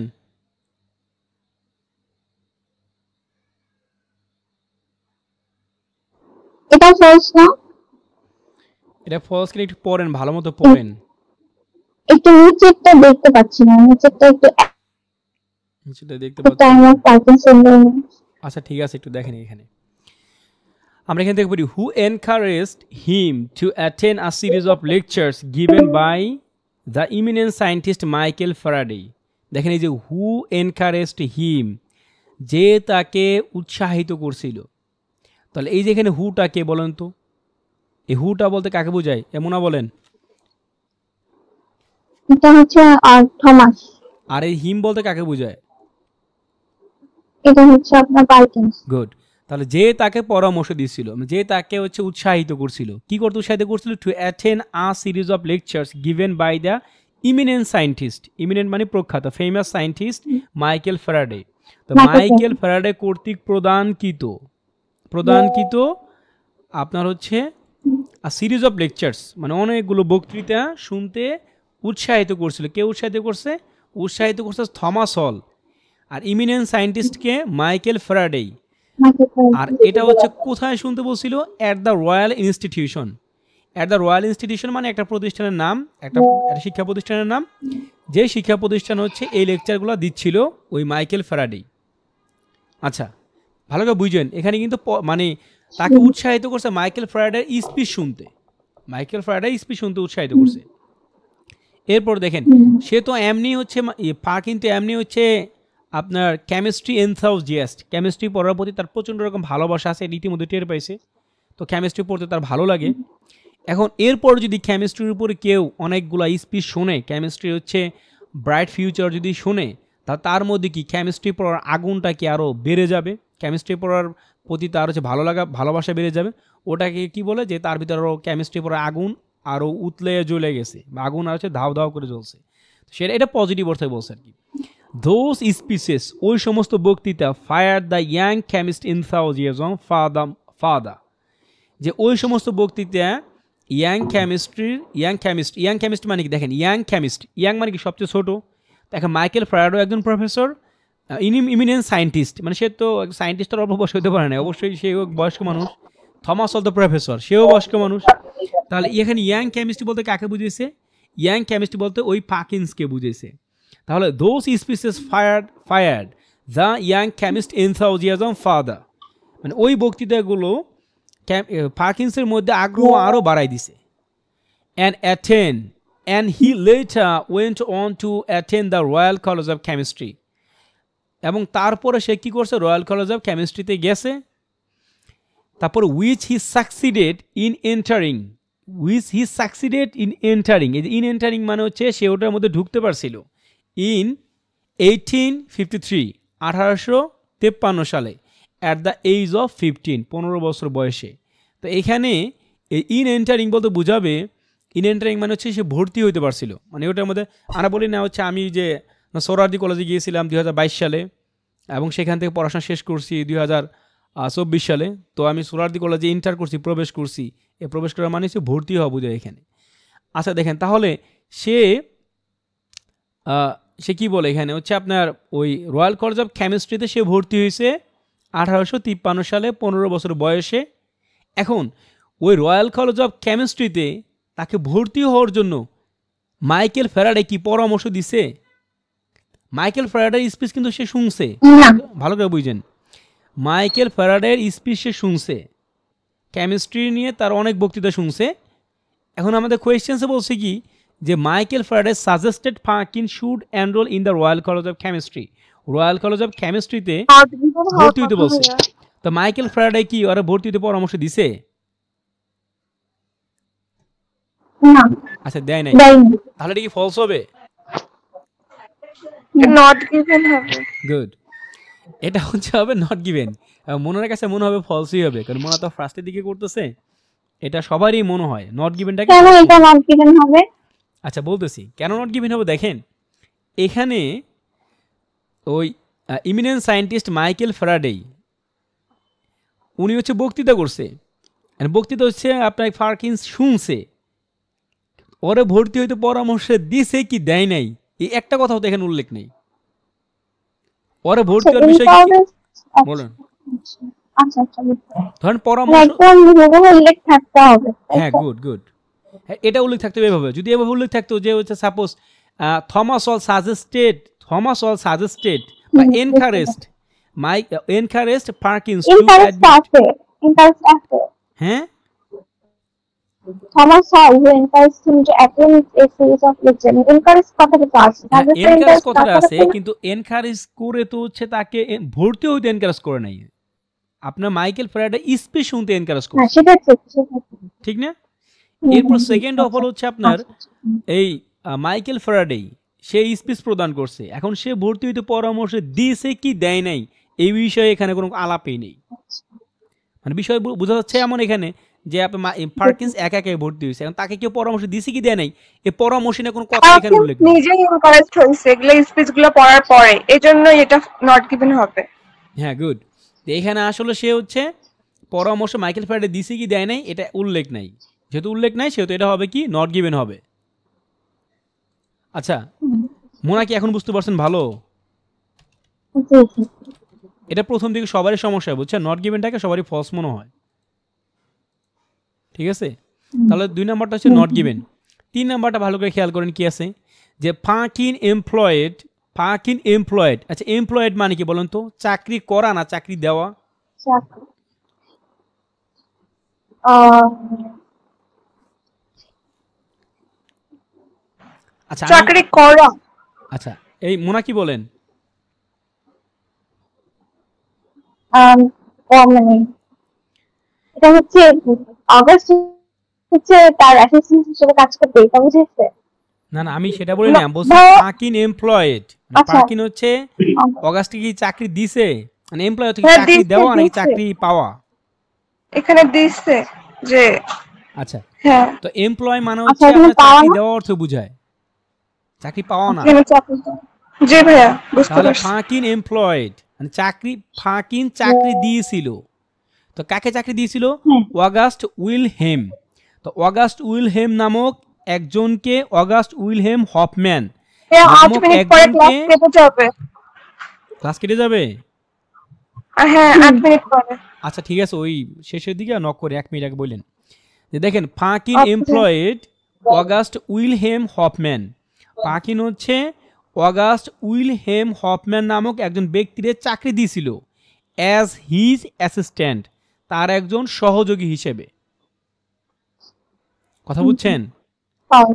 তাহলে চাকরি দিছে কে? চাকরি দিয়েছে হচ্ছে ফারকিন, চাকরি পাইছে কে? August Wilhelm Hofmann. আচ্ছা কি হিসেবে চাকরি দিছে তাকে? অ্যাজ হিজ অ্যাসিস্ট্যান্ট, তার একজন সহযোগী হিসেবে। এইবার হচ্ছে আমরা এইদিকে পড়ব, যে 3টা হচ্ছে আমাদের কিওয়ার্ড, একটা হচ্ছে ফাকিন, তারপর অগাস্ট উইলহেম হফম্যান, তারপর অ্যাজ হিজ অ্যাসিস্ট্যান্ট। আচ্ছা তাহলে আমরা এখানে পড়ি, আমরা পেছনে কিন্তু কখনই উত্তর পাবো না, উত্তর কি আস্তে আস্তে করে সামনের দিকে পাবো, এটাকে সিকোয়েন্স মেনটেন সামনে। করা বলে, যে ট্রু ফলস নট গিভেন সবসময় সিকোয়েন্স মেনটেন করে। এখানে কি আছে দেখেন, at the time of Perkin's enrollment, মানে ফারকিনের ভর্তির সময়, এনরোলমেন্ট মানে ভর্তি, at the time of Perkin's enrollment, ফারকিনের ভর্তির সময়, the Royal College of Chemistry was headed by the noted German chemist August Wilhelm Hofmann. ভালো করে বুঝছেন, পার্কিন যে সময় হচ্ছে ওই কলেজে ভর্তি হয় তখন the Royal College of Chemistry was headed, Royal College of কেমিস্ট্রির নেতৃত্বে ছিল, নেতৃত্ব রয়্যাল কলেজ অফ কেমিস্ট্রিকে পরিচালনা করতো বা ওই কলেজের প্রিন্সিপাল ছিল কে, বা হচ্ছে আপনার গিয়া প্রিন্সিপাল না তো এটাকে মানে কি বলে, এটা হচ্ছে আপনার ভিসি ছিল। আচ্ছা ওয়াজ বাই দ্য নোটেড মানে বিখ্যাত জার্মান কেমিস্ট, জার্মানের বিখ্যাত রসায়নবিদ অগাস্ট উইলহেম হফম্যান। তো অগাস্ট উইলহেম হফম্যান ছিল ওই কলেজের প্রিন্সিপাল কিংবা হচ্ছে ভিসি। তাহলে এখানেই বোঝা যাচ্ছে এটা কোনোভাবেই ঘটনাটা ট্রু হতে যাচ্ছে না, কারণ ফারকিন তো আর হচ্ছে ওই উইলহেমরে তার অ্যাসিস্ট্যান্ট হিসেবে কোনোদিনই নিয়োগ দেয় নাই, মানে যাই হোক ট্রু হবে না, হয় ফলস অথবা নট গিভেন। এবার একটু ভালো করে পড়ি দেখেন, যে ফারকিনস সায়েন্টিফিক গিফটস সুন কট হফম্যানস অ্যাটেনশন। দেখেন ফারকিন সায়েন্টিফিক গিফটস, তা ফারকিনের সায়েন্টিফিক গিফট মানে কি, মানে ফারকিনের মধ্যে যে মানে কেমিস্ট্রি পড়ার যে মেধা, এই মেধাটা খুব দ্রুতই কট হফম্যানস অ্যাটেনশন, হফম্যানের দৃষ্টি আকর্ষণ করতে পারে, মানে হফম্যান বুঝতে পারে এই ছেলেটার মধ্যে কেমিস্ট্রির প্রতি প্রবল আগ্রহ আছে বা কেমিস্ট্রি পড়ার ওর ভিতরে দারুণ যোগ্যতা আছে। এটা কি হফম্যান দ্রুতই বুঝতে পারে উইদিন 2 ইয়ার্স, 2 বছরের মধ্যেই। এরপর কি he became Hofmann's youngest assistant. He became মানে সে হয়, হি বিকেম সে হয়, দেখেন হি বিকেম মানে সে হয় হফম্যানস ইয়াংগেস্ট অ্যাসিস্ট্যান্ট। হফম্যানসের সবচাইতে ছোট অ্যাসিস্ট্যান্ট কে হয়? সে হয়। তো সে বলতে কাকে বুঝিয়েছে এখানে? পার্কিনকে বুঝিয়েছে। তাহলে দেখেন এখানে কিন্তু আপনার কেউ না কেউ অ্যাসিস্ট্যান্ট হয়, কেউ না কেউ অ্যাসিস্ট্যান্ট হয়, এবং সে যেহেতু অ্যাসিস্ট্যান্ট হয়েছে তার মানে কি তাকে এমপ্লয় করছে, মানে তাকে চাকরি দিছে। কে চাকরি দিছে? হফম্যান দিছে। যেহেতু হফম্যানের অ্যাসিস্ট্যান্ট হয়েছে তাহলে হফম্যানই কি তাকে চাকরি দিছে। এখানে ঘটনাটা কি বলছে যে পার্কিন এমপ্লয়েড অগাস্ট উইলহেম হফম্যান, যে পার্কিন হচ্ছে হফম্যানের চাকরি দিছে তার অ্যাসিস্ট্যান্ট হিসেবে। এই কথাটা মিথ্যা, যে হফম্যান পার্কিনের চাকরি দিছে তার অ্যাসিস্ট্যান্ট হিসেবে।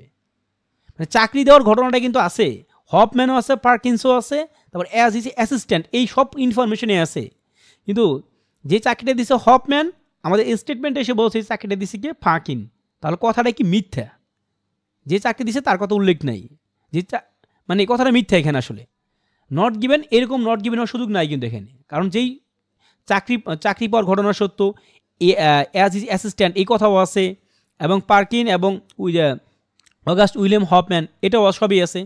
বাট চাকরি দিছে একজনে, করছে একজনে, প্যাসেজে এরকম। আর এখানে দিছে কি যে না, যে চাকরি পাইছে তাকেই দিছে এখানে চাকরি সে করছে। আচ্ছা তাহলে এটা কি হবে আমাদের? এটা কি ফলস। গুড, এটা হবে আমাদের ফলস। তা নট গিভেন বলতে কি বোঝায়? যে ওই ধরনের কোনো ইনফরমেশনে থাকবে না, যে চাকরি দেওয়া না দেওয়া নিয়ে কোনো কথাবার্তায় থাকবো না। এমন যদি হতো তাহলে এটা হতো নট গিভেন। মোনা কি বুঝছেন? আচ্ছা, এরপর আমার 4 নাম্বারটা দাসি দেখেন। 4 নাম্বার কি বলছে? পার্কিন ওয়াজ স্টিল ইয়াং। পার্কিন কি তখনও পর্যন্ত ইয়াংই ছিল। পার্কিন ওয়াজ স্টিল ইয়াং, পার্কিন কি তখনও পর্যন্ত ইয়াংই ছিল।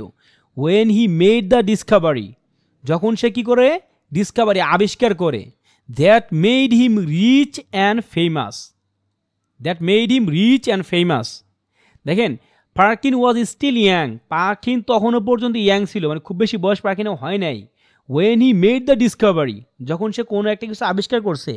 That made him rich and famous, যেটা কি করছে? তারে বিখ্যাত এবং ধনী বানাইছে।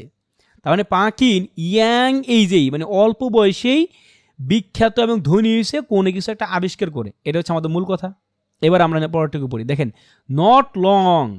নট লং মানে কি? খুব বেশি দিন পরে না। নট লং আফটার দ্যাট, তার অনেক পরে না। এখানেই বলছে ইয়াং অ্যাসিস্ট্যান্ট, কিন্তু বলছে মানে অল্প বয়সে সে চাকরি পেয়েছে। এবং নট লং আফটার দ্যাট, তার অনেক পরে না, মানে তার অনেক পরে না, মানে তার পরপরই, তার খুব বেশি পরে না, মানে তার অল্প কিছুদিন পরপরই। Perkin made the scientific breakthrough. এই যে ব্রেক থ্রু আছে না, এই ব্রেক থ্রু মানে হচ্ছে সফলতা অর্জন করা। ব্রেক থ্রু হচ্ছে বড় ধরনের কোনো সফলতা। তো এই যে এখানে যে বলছে আপনার ডিসকভারি, যে Perkin was still young when he made the discovery, এই মেড দ্য ডিসকভারি মানে কি? Made the breakthrough. এই ব্রেক থ্রুর সিনোনিমাস ওয়ার্ড হচ্ছে কি? ডিসকভারি।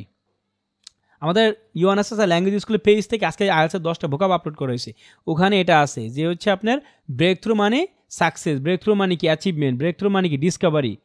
তাহলে এই যেখানে কিন্তু ডিসকভারির সাথে ব্রেক থ্রু আমরা ম্যাচ করে ফেললাম। যে Perkin made the scientific breakthrough, Perkin কী করছে? সায়েন্টিফিক ডিসকভারি করছে, বৈজ্ঞানিক কোনো আবিষ্কার করছে, মানে বৈজ্ঞানিক কোনো সফলতা সে তৈরি করছে।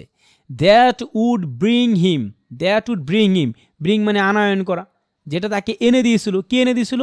বোথ, উভয়, দুটা জিনিস এনে দিয়েছিল। একটা কি? ফেম, আর একটা কি? ফরচুন। এই ফেম মানে হচ্ছে কি? সৌভাগ্য, আর ফরচুন মানে কি? ধন সম্পদ। মানে সরি, ফেম মানে হচ্ছে আপনার গিয়ে সুনাম, আর ফরচুন মানে কি? ধন সম্পদ। এই যে ফেম অ্যান্ড ফরচুন, এখানে কি বলছে? এখানে বলছে রিচ অ্যান্ড ফেমাস। তাকে বিখ্যাত এবং ধনী বানাইছিল। আর ওখানে বলছে কি? ফেম মানে তাকে বিখ্যাত বানাইছে, আর ফরচুন মানে তার সৌভাগ্য বয়ে আনছে, মানে তার টাকা পয়সা বয়ে আনছে আর কি। আচ্ছা 1 মিনিট আছে। আচ্ছা দেখেন তাহলে এটা কি? ছিল when he made the discovery, যখন সে কোনো কিছু আবিষ্কার করে। That made him rich and famous, যে আবিষ্কারটা তাকে তার সুনাম এবং তার সৌভাগ্য বয়ে আনছিল। তাহলে এইখানে দেখেন, এই যেখানে বলছে না নট লং, নট লং মানে তার খুব বেশি দিন পরে না, তার মানে তার ইমিডিয়েটলি, তারপরে ইমিডিয়েটলি, তার খুব তাড়াতাড়ি। তার মানে এখানে একটু আগে বলছে ইয়াং বলছে, তার মানে ইয়াং থেকে সে বুড়া বয়সে গিয়ে কোনো কিছু আবিষ্কার করছে এরকম না। নট লং আফটার দ্যাট, তার খুব বেশি পরে না, তার খুব পরে না। Perkin made the scientific breakthrough, তার ফারকিন কী করে বৈজ্ঞানিক কোনো একটা আবিষ্কার করে, that would bring him both fame and fortune, যা তার জন্য কি সৌভাগ্য এবং হচ্ছে ধন সম্পদ বয়ে আনে। তার মানে এটা কি, এটা হচ্ছে ট্রু। কেন ট্রু? কারণ হচ্ছে এই যে নট লং আফটার দ্যাট, তার খুব বেশি পড়ে না, তার মানে তার ইয়াং থাকা অবস্থায় সে কোনো কিছুটা আবিষ্কার করে যেটা তার জন্য কি সৌভাগ্য এবং হচ্ছে সম্পদ বয়ে আনে। এটা কি বুঝতে পারছেন? জি ভাইয়া, বুঝতে পারছি। এই মোনা পুরোপুরি বুঝছেন তো? হ্যাঁ হ্যাঁ, আমি পুরোপুরি বুঝছি। কারণ ও ইয়াং অবস্থায় অ্যাসিস্ট্যান্ট হিসেবে জয়েন করে, তার ও বেশি দিন পরেই ও কিছু তার বেশি দিন পরেও আবিষ্কার করে করে না, না, খুব অল্প সময় তার মানে তার আবিষ্কার অল্প করে। দিন পরে আবিষ্কার করে। বিষয়টা হচ্ছে হ্যাঁ নেতিবাচক ভাবে হ্যাঁ ইতিবাচক, হ্যাঁ নেগেটিভ দিয়ে পজিটিভ বুঝেছে আর হ্যাঁ কি। হ্যাঁ হ্যাঁ আচ্ছা, তার 5 নাম্বারটা কি দেখেন? হ্যাঁ। 5 নাম্বার তাহলে আছে, true। the trees from which quinine is derived grow only in the South America. দেখেন, the trees from which quinine নামে কিছু একটা, কোন একটা গাছ থেকে জন্মগ্রহণ করে, is derived, যেটা হচ্ছে কোয়াইনাইনটা যেখান থেকে পাওয়া যায়, গ্রো, সেটা কি করে জন্মগ্রহণ করে, অনলি ইন সাউথ আমেরিকা, সেটা কি শুধুমাত্র সাউথ আমেরিকাতে জন্মগ্রহণ করে। এখানে একটা বিষয় ভালো মতো বুঝেন, ফ্রম দাঁড়ান, এখানটাতে এই পর্যন্ত একটা অ্যাডজেক্টিভ ক্লোজ, এই পর্যন্ত থেকে শুরু করে এই পর্যন্ত একটা অ্যাডজেক্টিভ ক্লোজ। আপনারা মনে করেন এটা এই বাক্যে নাই, মনে করেন এটা নাই, তাহলে বুঝতে সুবিধা হবে। তো দ্য ট্রিজ গ্রো, ওই গাছ জন্মগ্রহণ করে, কোথায় জন্মগ্রহণ করে, অনলি ইন সাউথ আমেরিকা, ওই গাছ শুধুমাত্র সাউথ আমেরিকাতে জন্মগ্রহণ করে। এখন কোন গাছ, এখানে বলছে ওই গাছ শুধু সাউথ আমেরিকাতে জন্মগ্রহণ করে। এখন প্রশ্ন হচ্ছে কোন গাছ, ওটা কিন্তু হচ্ছে এই অ্যাডজেক্টিভ ক্লোজের মধ্যে দেওয়া আছে। কোন গাছ? From which quinine is derived, যেই গাছ থেকে কোয়াইনাইন পাওয়া যায়, মানে যেটা থেকে কোয়াইনাইন পাওয়া যায় ওই গাছগুলো শুধুমাত্র আমাদের। ভাইয়া আমার একটা কোশ্চেন ছিল। হ্যাঁ বলেন। আচ্ছা ভাইয়া, আইএলটিএস কোথাও তো মানে গ্রামার ইউজ হয়, মানে গ্রামার জনিত কোনো কোশ্চেন হয়, মানে গ্রামার ইউজ করতে হতেছে বা ইউজ তো গ্রামার করতে হতেছে, বাট গ্রামার যেভাবে আমরা হচ্ছে 8 9 10 বা না না না ইন্টারে যেমন না করে আসছি, না, প্রিপোজিশন টাইপের কোনো বসাইছি, কোয়েশ্চেন্স এরকম কথা কোনো হয় না। কিছু আছে? না ওইরকম কিচ্ছু নাই, বিষয়টা হচ্ছে এরকম। তাহলে ভাইয়া বলেন। যদি এরকম না হয় তাহলে হচ্ছে নাউন, অ্যাডজেক্টিভ, ফ্রেজ, ক্লজ এগুলো উচ্চারণ করে না, এগুলো শুনলে অনেক মানে অনেক কঠিন লাগে, মনে হয় যে জিনিসটা মানে অনেক কঠিন কিছু লাগতেছে, ওই যে গ্রামার যখন শিখছিলাম ওই টাইপের জিনিস এগুলো লাগতেছে। এই জন্য বলতেছিলাম যে একটু মানে বাংলা অর্থ দিয়ে করে ফেলেন, ওইটা করতে গেলে না মানে কোনটা নাউনের দিকে আবার চিন্তা করতেছে, অ্যাডজেক্টিভের দিকে, আর এই অনেক কঠিন লাগতেছে কেন জানো। আচ্ছা, কথা হয়েছে কি, এখন হচ্ছে আপনি মানে এই কথাগুলো মানে নাউন অ্যাডজেক্টিভ ভার্ব অ্যাডভার্ব এই বিভিন্ন কথা বলা লাগে এই কারণে, ধরুন এই যে এখানে বলছি কি নাউন অ্যাডজেক্টিভ ভার্ব অ্যাডভার্ব এইগুলো হচ্ছে কিওয়ার্ড হিসেবে সবসময় সিলেক্ট হয়। এখন আমি যদি বলি কিওয়ার্ড সিলেক্ট করতে গিয়ে কী করবেন, আপনি যেটা ভালো লাগে ওটা কিওয়ার্ড হিসেবে সিলেক্ট করবেন। আর একটা কথা হচ্ছে নাউন অ্যাডজেক্টিভ অ্যাডভার্ব, এটা যখন আমি বলে দিলাম আপনারে, তখন আপনি কিওয়ার্ড সিলেকশনে আসলে সব কিছুতে খোঁজাখুঁজি করার দরকার নেই, 4টা জিনিস আপনি খুঁজলেন। এটা আপনাকে সহজ করার জন্যই বলা, বাট এটা যদি কঠিন মনে হয় তাহলে আমার কম বলতে হবে, ঠিক আছে? আর মানে এগুলা ভালো না জানা, ভালো পদ্ধতিতে না জানার কারণে আপনার কাছে হয়তো অনেক বেশি খারাপ লাগে। ভালোভাবে জানলে আপনার কথা বলতেছি না, আমি বলতে চাচ্ছি এটা যদি আপনি ভালো একটা পদ্ধতিতে জানতেন তাহলে হয়তো আপনার এটা বিষাক্ত মনে হতো না। এখানে দেখেন এই যে 5 নাম্বার সেন্টেন্সে যে দেখেন এই 5 নাম্বার সেন্টেন্সে যে উত্তরটা, এটা আমি যদি এই দুইটা কালার দিয়ে হচ্ছে কি আপনি ডিভাইড করে না দিতাম, আপনি হচ্ছে এখানে অর্থটা ম্যাচ করতে পারতেন না। যে দ্য ট্রিজ এরপর grow only in south America, ওই গাছগুলো শুধুমাত্র সাউথ আমেরিকাতে জন্মগ্রহণ করে। এখন এই যে মাঝখানে ইয়েলো কালারে হলুদ কালার দিয়ে যেই লেখাটা আছে এখানে, ওই গাছগুলো শুধুমাত্র সাউথ আমেরিকাতে জন্মগ্রহণ করে। এখন প্রশ্ন জাগে না যে কোন গাছগুলো? তাহলে এই যে এই গাছগুলো কি নাউন না? এই নাউনকে প্রশ্ন করে আপনি উত্তরে যাই পান ওরা সবসময় কি অ্যাডজেক্টিভ। তাহলে এখানে from which quinine is derived, যেটা থেকে কোয়াইনেন পাওয়া যায়। তাহলে এই যে হলুদ কালার যে পুরো ঘটনাটা দেওয়া আছে, এই পুরো অংশটা হচ্ছে অ্যাডজেক্টিভ, আর এখানে যেহেতু সাবজেক্ট ভার্ব এবং ক্লোজ মার্কার সবই তিনটাই দেওয়া আছে, তার মানে এটা হচ্ছে একটা অ্যাডজেক্টিভ ক্লোজ। তার মানে এটা হচ্ছে একটা অ্যাডজেক্টিভ ক্লোজ সহজ কথা বলতে গেলে, ঠিক আছে। তো এখন এই অ্যাডজেক্টিভ ক্লোজ দিয়ে আপনার এই নাউনটাকে মডিফাই করছে, নাউনটা সম্পর্কে এক্সট্রা ইনফরমেশন দিছে। যেমন the trees grow only in south America. আমি যদি হুট করে আপনাকে বলি ওই গাছগুলো শুধু আমেরিকাতে জন্মগ্রহণ করে, কারণ আপনি প্রশ্ন করবেন না যে ভাইয়া বা স্যার কোন গাছগুলা, এই কোন গাছগুলা, এই কথা যদি আপনি প্রশ্ন করেন আমাকে, উত্তর আমি কি বলবো? এই আমার উত্তর কিন্তু একটা কিছু দেওয়াই লাগবে, ঠিক আছে। তো উত্তর যে দেওয়াই লাগবে যখন কোনো একটা সেন্টেন্স বলার যে গাছগুলো থেকে হচ্ছে কোয়াইনাইন পাওয়া যায়, সেই গাছগুলোকে যে গাছগুলো থেকে কোয়াইনেন পাওয়া যায়। এখন দেখেন এই যে এখানে কিন্তু কোনো কমা দেওয়া নাই, এখানেও কিন্তু কোনো কমা দেওয়া নাই। কিছু কিছু অ্যাডজেক্টিভ ক্লোজে আগে এবং পরে দুইটা কমা দেওয়া থাকে, কিছু কিছু অ্যাডজেক্টিভ ক্লোজে আগে এবং পরে কোনো কমা দেওয়া থাকে না। কেন থাকে কেন থাকে না এটা আপনার বুঝতে হবে। রাইটিং যখন লিখতে যাবেন আপনি, মানে ফ্রি হ্যান্ড মানে আইএলটিএস যখন রাইটিং লিখতে যাবেন, তখন একটা অ্যাডজেক্টিভ ক্লোজ যখন আপনি লিখবেন, তখন কমা দিবেন কি দিবেন না এটা যদি না জানেন তাহলে তো ঝামেলা। যেখানে কমা দিতে হবে ওখানে দিতেই হবে, যেখানে দিতে হবে না ওখানে দিতে হবে না। মানে যে জায়গায় দিতে হবে ওই জায়গায় দেওয়াটা বাঞ্ছনীয়, আবার যেখানে দিতে হবে না যদি ওখানে দিয়ে দেন তাহলে ভুল হবে। তাহলে গ্রামার আসলে না জেনে উপায় নেই, গ্রামার জানতেই হবে আপনাকে, ঠিক আছে। মানে এখানে বিষয়টা এরকম যে আপনার বললো কি যে আমি হচ্ছে মাংস খেতে পছন্দ করি। এখন আপনি যদি বলেন মাংস খেতে যদি পছন্দ করেন তাহলে মাংসই খান, কিন্তু মাংসের সাথে আপনি লবণ হয়েছে কিনা, তেল হয়েছে কিনা, তারপর জাল হয়েছে কিনা, তারপরে সিদ্ধ হয়েছে কিনা এত প্রশ্ন করার তো দরকার নেই। কথা হচ্ছে মাংসটা সুন্দরভাবে রান্না করে কারোর সামনে যদি দেন আপনি, তাহলে সবগুলা ইনগ্রেডিয়েন্টসেই কিন্তু আপনার ব্যবহার করতে হবে। মানে ইনগ্রেডিয়েন্টসগুলোর ব্যবহার পরিমাণ যদি আপনি ভালো জানেন তার রান্নাটা ভালো হবে। আর ইনগ্রেডিয়েন্টসগুলো যদি এই সম্পর্কে আপনার ভালো কোনো ইনফরমেশন না থাকে তাহলে আপনার মাংস রান্নাটা স্বভাবতই ভালো হবে না। কিন্তু একদিন ভালো হইলেও পরের দিন ভালো হওয়ার সম্ভাবনা খুব রেয়ার, কারণ আপনার পরিমাপটা জানেন না কোনটা কী পরিমাণ দিতে হয়। তো এই ব্যাকরণগুলো আপনি অ্যাভয়েড করে, আমার কাছে কেন জানি মনে, আপনি কেমন শিখছেন জানি না, দেখেন আপনি পড়া শুরু করছেন পড়েন, আমি কী বললাম বুঝতে পারতেছি না, কারণ এই কথা আমার বলতেই হবে। কেন বলতে হবে? কারণ আপনার রাইটিংয়ে লিখতে গেলে এটা লাগবে, সরাসরি লাগবে। কোথায় কমা দিবেন কোথায় কমা দিবেন না, আন্দাজে কমা দিবেন না, এটা তো আন্দাজে তো তারা খাতা দেখবে না। খাতা যখন দেখবে তারা তো সে চোখ নাক কান খুলেই খাতা দেখবে, এবং কোথায় ভুল গেলে তারপর মার্কস কাটা যাবে, পাংচুয়েশনের জন্য মার্কস কাটা যাবে। হোয়াটএভার, দেখেন এই যে নাউন সম্পর্কে প্রশ্ন করে যে উত্তর পাচ্ছি আমরা, এটা হচ্ছে একটা অ্যাডজেক্টিভ ক্লোজ। তো এই যে অ্যাডজেক্টিভ ক্লোজ না বললে বাক্যের অর্থ পরিপূর্ণ প্রকাশ পায় না।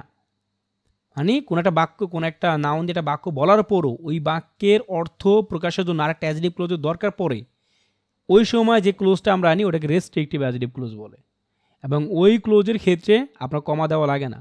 আর যদি এমন হতো যে নাউন দিয়ে আমি একটা বাক্য বলছি, এখন হচ্ছে আমার আর কোনো কিছু দরকার নেই, এবার ফাওয়া ফ্রিতে আমি আরও যে একটা কথাবার্তা বলছি, তাহলে ওই সময় কমা লাগবে। মানে আমি যদি বলি জুই, দেখেন জুই ইজ আ স্টুডেন্ট, জুই কি একজন শিক্ষার্থী, এই কথা বলার পরে আর কিচ্ছুই কিন্তু বলা লাগে না, জুই ইজ এ স্টুডেন্ট, জুই একজন শিক্ষার্থী, ওকে ফাইন, এরপর আর কেউ কোনো প্রশ্ন করবে না।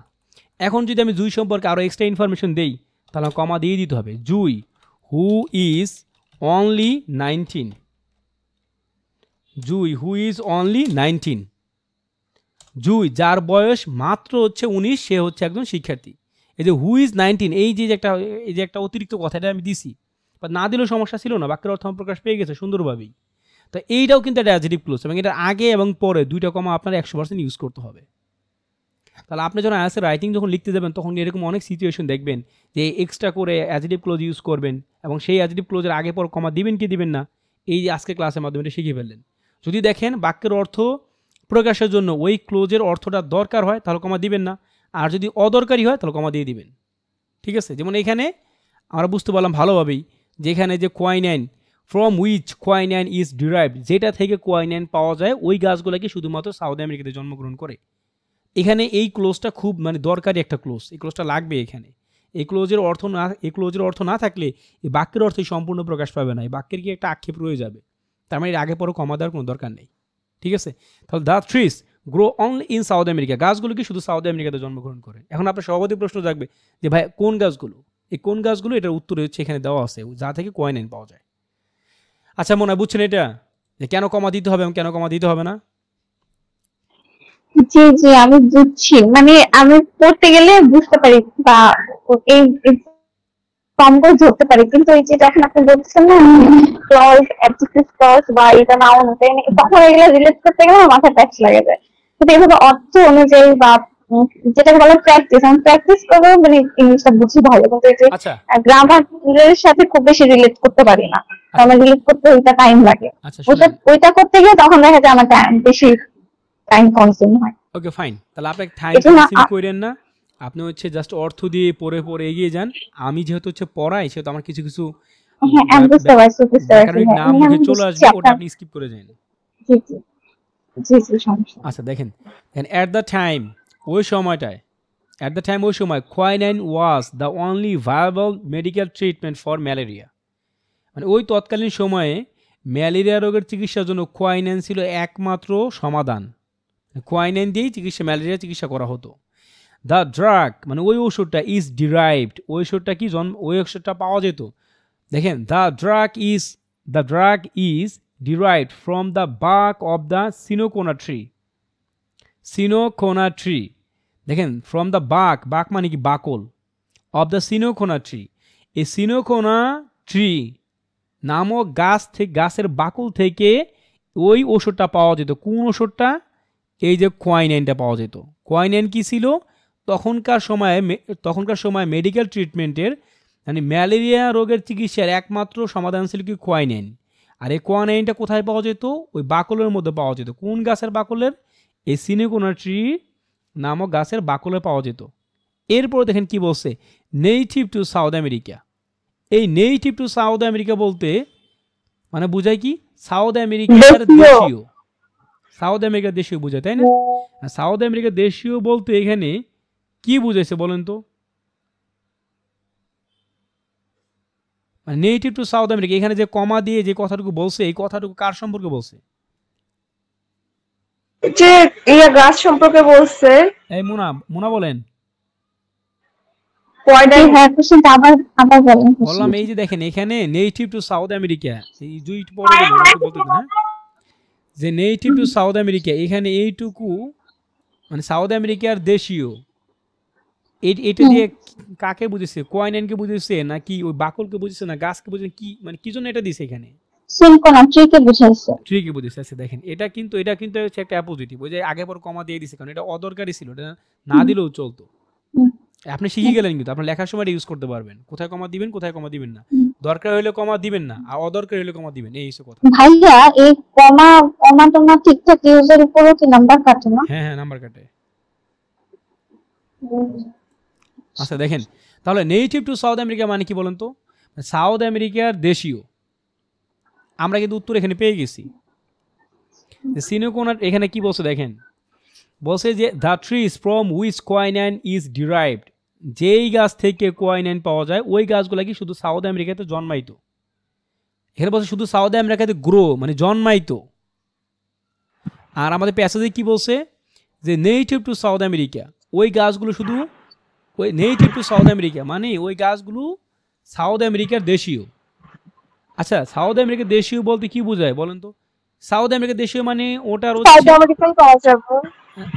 আচ্ছা বলে এটা কি ট্রু ফলস কি হবে? সাউথ আমেরিকাতে এগুলো হয়, শুধু সাউথ আমেরিকাতে এগুলো হয়? হ্যাঁ এই গাছগুলো সাউথ আমেরিকাতে পাওয়া যায়। আচ্ছা এই গাছগুলো সাউথ আমেরিকাতে পাওয়া যায়। সেটা কিনা বলতে পারছি। আচ্ছা এই গাছগুলো সাউথ আমেরিকাতে পাওয়া যায়, তো এখানে তো সে একই কথা বলছে, মানে যে গাছ থেকে কোয়াইনাইন পাওয়া যায় ওই গাছ কি সাউথ আমেরিকাতে পাওয়া যায়। আচ্ছা তাহলে এটা কি ট্রু হবে? আচ্ছা ট্রু হবে। উত্তর হয়েছে, জুই বলেন কি ট্রু হবে কিনা? এটা মনে হয় নট গিভেন হবে, কারণ হচ্ছে অন্য জায়গায়ও তো পাওয়া যেতে পারে। এটা নেটিভ সাউথ আমেরিকা। খুবই কি একটা ওয়ার্ড ধরছেন আপনি, নেটিভ টু সাউথ আমেরিকা মানে সাউথ আমেরিকার দেশীয়, মানে ওটার প্রথম দিকে মানে জীবনের শুরুটা হচ্ছিল সাউথ আমেরিকাতে। মানে নেটিভ টু সাউথ আমেরিকা বলতে ওটা সাউথ আমেরিকার দেশীয়। যে সাপোজ একটা উদাহরণ দিই আমি, যে বাংলা ভাষা কি, Bangla language is native to Bangladesh, Bangla ভাষা হচ্ছে বাংলাদেশের দেশীয়। কিন্তু তাই বলে কি বাংলা ভাষায় অন্য কোথাও জন্মাইতে পারে না?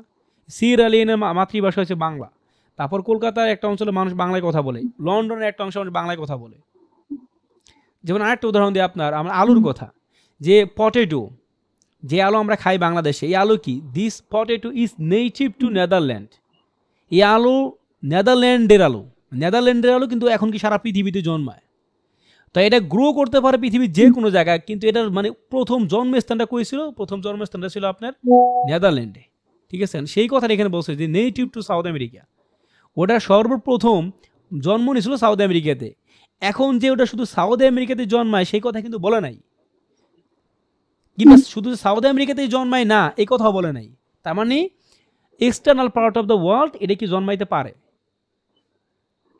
আর এখানে একটা কথা বলে দিছে যে only grow only in south America, শুধুমাত্র সাউথ আমেরিকাতে জন্মগ্রহণ করে। তো এখানে বলছে নেটিভ টু সাউথ আমেরিকা, মানে সাউথ আমেরিকার দেশীয়।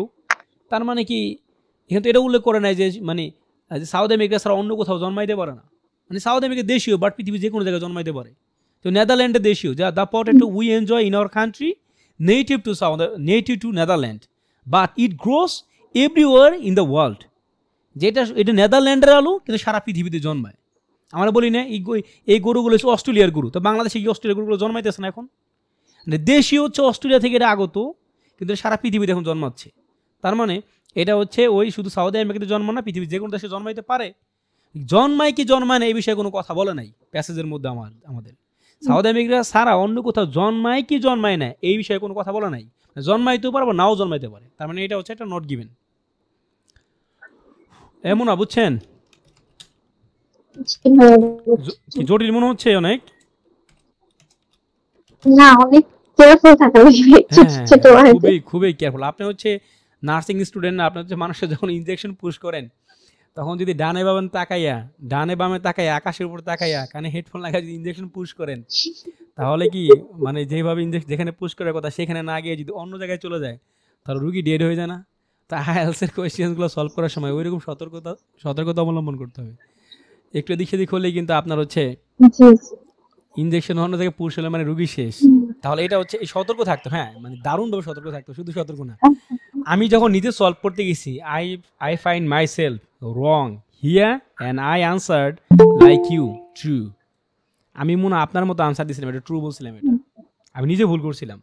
তার মানে এই ভুলগুলো করা খুবই স্বাভাবিক, ভুলগুলো করা স্বাভাবিক না। আমি ওই যে আপনার আজকে ফার্স্ট টাইম একটা প্যাসেজ দেখতেছি, কোশ্চেন প্যাটার্নের সাথে পরিচিত না, তো নট গিভেনের সাথে আসলে আমি মাথা এখনো ঘুরতে আসসালামু আলাইকুম নট গিভেনটা আমি এখানে মানে সাইডে। আসসালামু আলাইকুম ভাইয়া। আসলে নট গিভেন কোথায় কাজে লাগে এটা বুঝতেছি। হ্যাঁ আচ্ছা দেখেন এরপর হচ্ছে 6 নাম্বারটা একটু খেয়াল করে দেখেন যে Perkin hope to manufacture a drug from a coal tar waste product.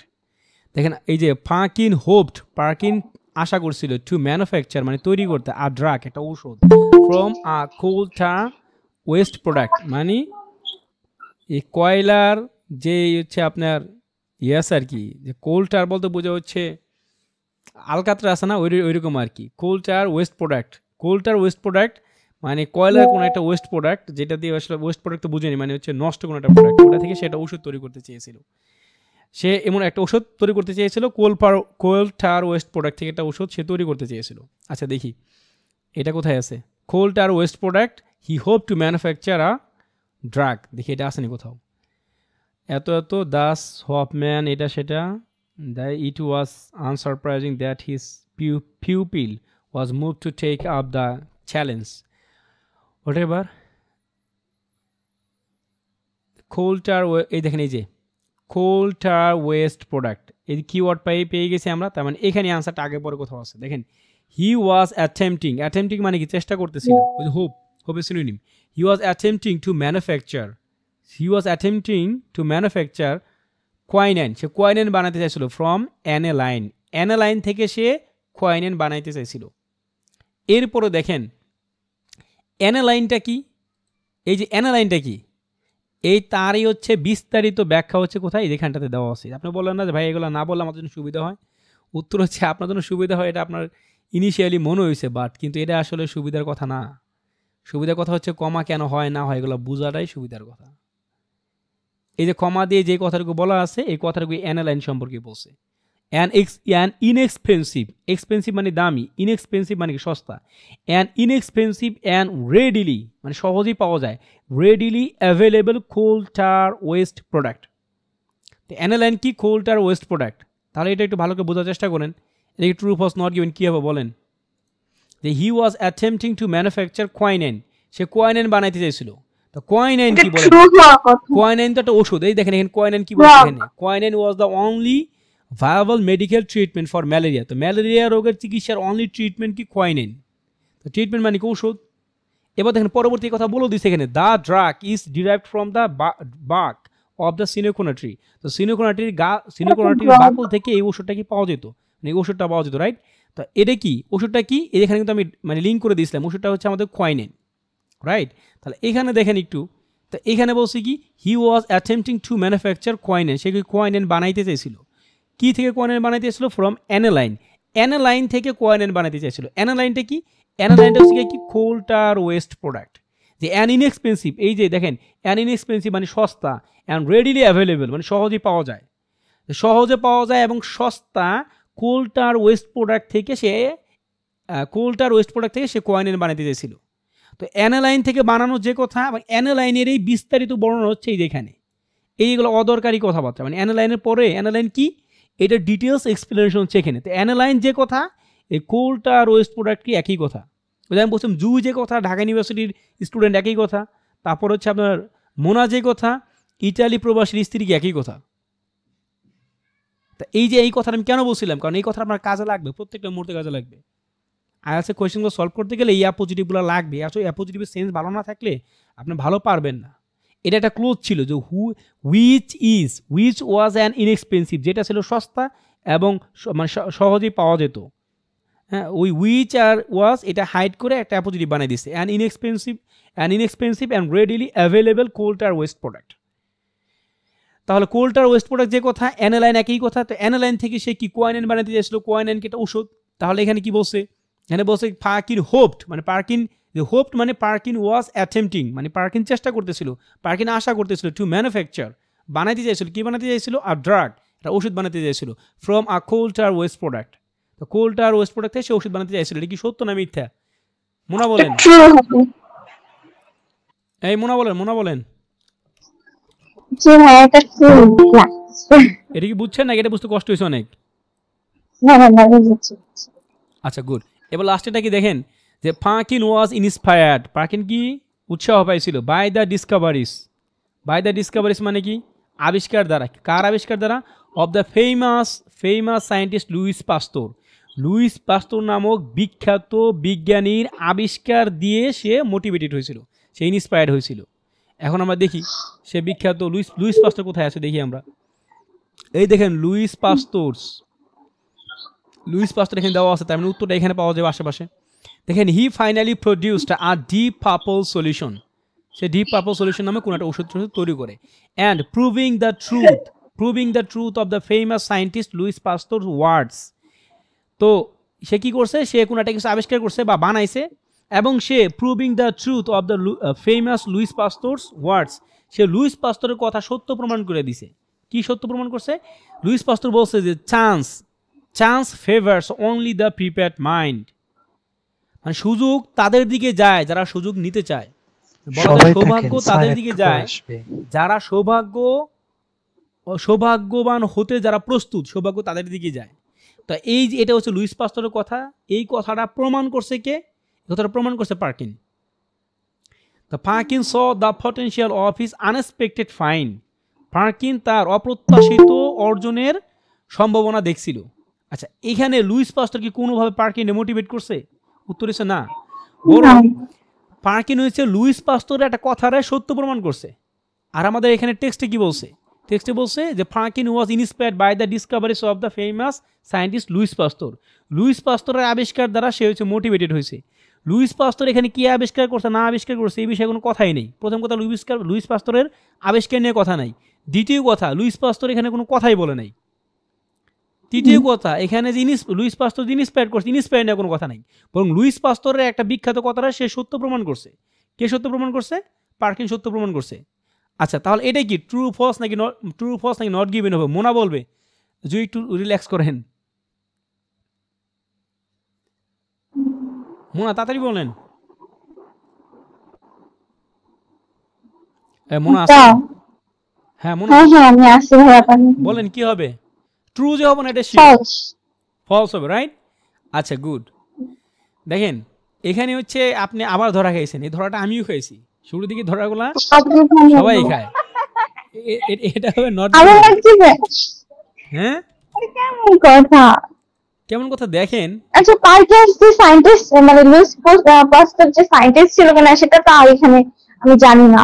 এখানে লিখছে যে আচ্ছা লুইস পাস্তুর যে সায়েন্টিস্ট ছিল এটা হচ্ছে সবাই জানে পৃথিবীতে, আপনি কেন জানেন না এটা আমি জানি না। লুইস পাস্তুর কথা এটা আপনি ওর কেন কথা জানেন না? শুনলে দেওয়া এটা হচ্ছে আপনার জানা উচিত ছিল, এটা কেন জানেন না আপনি? হোয়াটএভার না দেখেন ঠিক আছে কিন্তু এখানে তো লেখা নাই, এখানে লেখা ছিল সায়েন্টিস্টের কথা একটু দেখি আমি আবার। এই যে দেখেন কোয়েশ্চেন্সে কিন্তু কথা বলা আছে, Perkin was inspired by the discoveries of the famous scientist Louis Pasteur. Scientist কথা কিন্তু স্টেটমেন্টে বলা আছে। বিখ্যাত সায়েন্টিস্ট লুইস পাস্তুরের আবিষ্কার দ্বারা সে কি হয়েছে? সে উৎসাহিত হয়েছে। আচ্ছা এখন কথা হচ্ছে লুইস পাস্তুর সায়েন্টিস্ট থাকুক কিংবা না থাকুক সেটা পরের কথা। উত্তর হয়েছে ডিসকভারির কথা তো এখানে লিখে নাই। আচ্ছা এখানে ডিসকভারির কথা লেখা নাই, কিছু লেখা নাই, ভালো করে বুঝেন। তো লুইস পাস্তুর তো ক্যারেক্টার এখানে উল্লেখ আছে না? তো লুইস পাস্তুর পার্কিন রে মোটিভেট করছে না ডিমোটিভেট করছে, এই কোন একটা কথা উল্লেখ করা আছে এখানে? মানে মোটিভেশন নিয়ে কোনো কথা উল্লেখ আছে এখানে? নাই। তাহলে এই যে দেখেন কি বলছে যে ইন্সপায়ার, পার্কিনকে উৎসাহ দিছিল। তো পার্কিনকে উৎসাহ বলতে কোনো কথা এখানে উল্লেখ নেই। পার্কিন কিছুটা আবিষ্কার করছে, আবিষ্কার করে লুইস পাস্তুর কথাটা সত্য প্রমাণ করছে, কিন্তু পার্কিন উৎসাহ লুইস পাস্তুর দিছে, মানে লুইস পাস্তুর আবিষ্কার পার্কিন উৎসাহ দিছে কি দেয় নাই? পার্কিন একটা কথা সত্য প্রমাণ হয়েছে, লুইস পাস্তুর একটা কথা সত্য প্রমাণ করে দিছে যে পার্কিন আবিষ্কার করে, কিন্তু আপনার লুইস পাস্তুরের আবিষ্কার দ্বারা পার্কিন ইন্সপায়ার্ড হয়েছে কি হয় নাই এই কথা কিন্তু পার্কিন বলে নাই। যে মানে ইন্সপায়ার্ড নিয়ে কোনো কথাই বলে নাই। এখন বুঝতে পারছেন কেন নট গিভেন হয়েছে?